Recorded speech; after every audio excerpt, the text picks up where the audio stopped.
Hablemos claro, Nicolás Lucar. Perdemos 20.000 millones de soles y eso es un cálculo, digamos, optimista sobre lo que el Perú pierde por corrupción, que no significa otra cosa que se roban el dinero. En este momento que yo estoy hablando y ustedes me escuchan, nos están robando en alguna licitación, en alguna contratación, en alguna obra pública. Faltan 8 días para las elecciones. Y más allá de las pullas, los insultos Exitosa. y todo aquello que ha ensuciado esta campaña, lo cierto es que lo que tenemos son 2 propuestas que finalmente resumen 2 posiciones que existen en la sociedad peruana. Una nos propone defender el modelo que se ha venido aplicando, sobre todo a partir de 1993, cuando se aprobó la Constitución que actualmente nos rige. Y que finalmente, y sobre todo a partir de la segunda vuelta, quienes defienden el modelo nos dicen que este requiere cambios y que estos deben ser hechos mirando hacia el futuro. Lo cierto es que el discurso del cambio no fue parte de la primera vuelta, ni queda claro cuáles son exactamente los cambios que se están proponiendo para que no termine el Perú como Colombia, con un nivel de insatisfacción social o como en Chile, por las inequidades, por esta contradicción que se ha repetido hasta el cansancio de tener crecimiento macroeconómico por un lado y una sociedad que da vergüenza por el otro. Y no es necesario ni que dar detalles, cómo está la educación, cómo está la salud, cómo está la infraestructura, el acceso al crédito, a servicios básicos como el agua, la vivienda, por Dios. No necesito que contárselo a la gente porque ustedes saben de qué estamos hablando. ¿Cómo se va a resolver esa contradicción? Es decir, ¿se pueden cambiar las cosas manteniendo el modelo? ¿Cómo? ¿Qué es lo que proponen hacer? Porque además hay un tema, ¿con quién se va a hacer esto que se pretende? Porque lo que se ha dicho de parte de quienes defienden el sistema es que el sistema estaba bien. Exitosa. Que Fujimori nos dejó las cosas marchando y que quienes se equivocaron fueron los que vinieron los 20 años posteriores. Pero un ratito, el señor Carranza, el señor Bruce, ¿no eran parte de esos que vinieron después? Es decir, los que van a enderezar las cosas son los que nos pusieron como estamos. Entonces hay muchas respuestas que deberíamos tener. No solamente en términos de cuáles son las políticas que se proponen para que no terminemos en la confrontación social como la que está viviendo hoy Colombia, producto de un sistema que no está significando un cambio real para la vida de la inmensa mayoría de personas. Necesitamos una respuesta.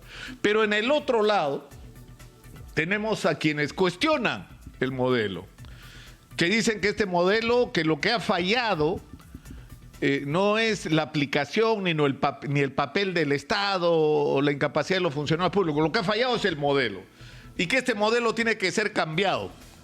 Ya, la pregunta es ¿por qué tiene que ser cambiado? ¿Y ese cambio qué va a significar? ¿Que vamos a perder todo lo que tenemos de bueno? ¿La estabilidad económica? ¿El vivir fuera del fenómeno de la inflación? ¿El no estar angustiados por cuánto cuesta el dólar hoy día y cuánto va a costar mañana y por lo tanto cuánto va a costar todo lo que importemos y por lo tanto cuánto va a costar lo que comemos? Porque así estamos. Es decir, ¿ese cambio qué implica? O sea, ¿cómo nos garantiza ese cambio de modelo que nos permita seguir incorporados a la comunidad internacional, defender aquello que está bien, porque hay cosas que están bien y no deberían cambiar, Exitosa. y hacerlo mejor de lo que es? Y las respuestas no están claras, porque acá también ha habido un cambio.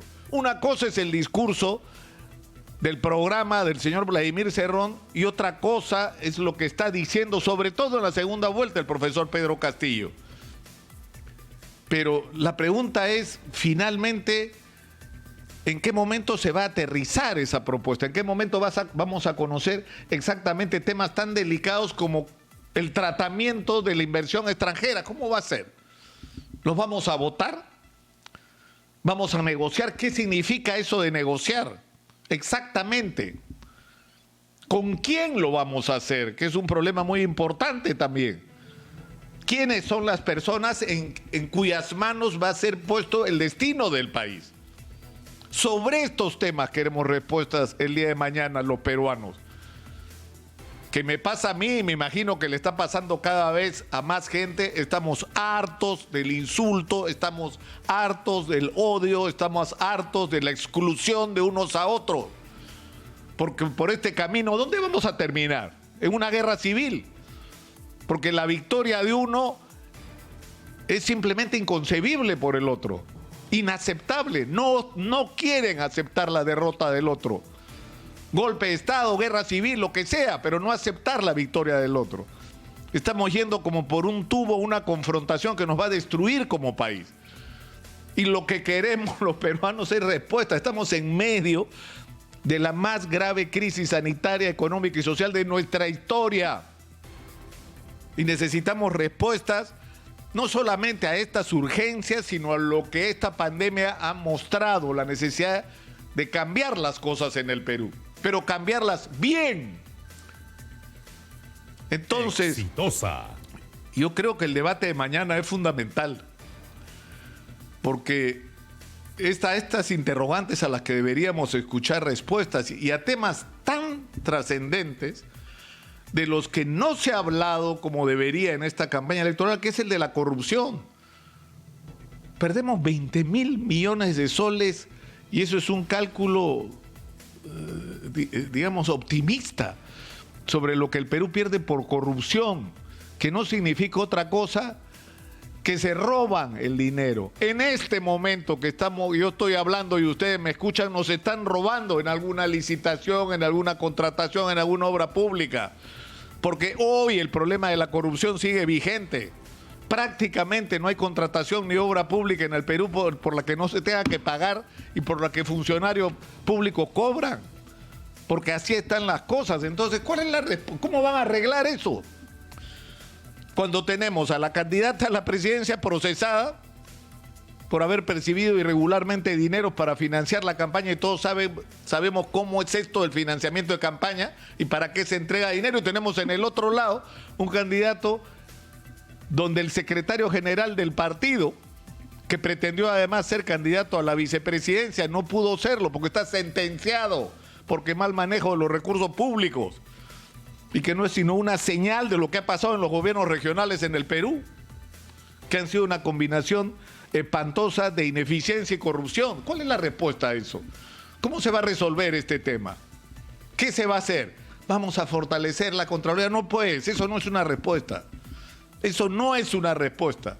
O sea, queremos saber cómo, la corrupción es como el terrorismo en el Perú, porque roba y mata gente.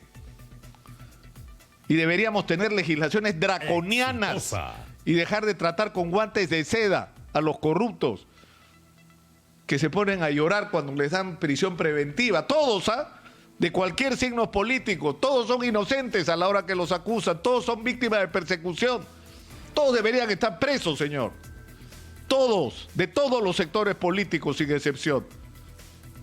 Pero eso es un tema sobre el que también esperamos escuchar respuestas el día de mañana. Ojalá sea así.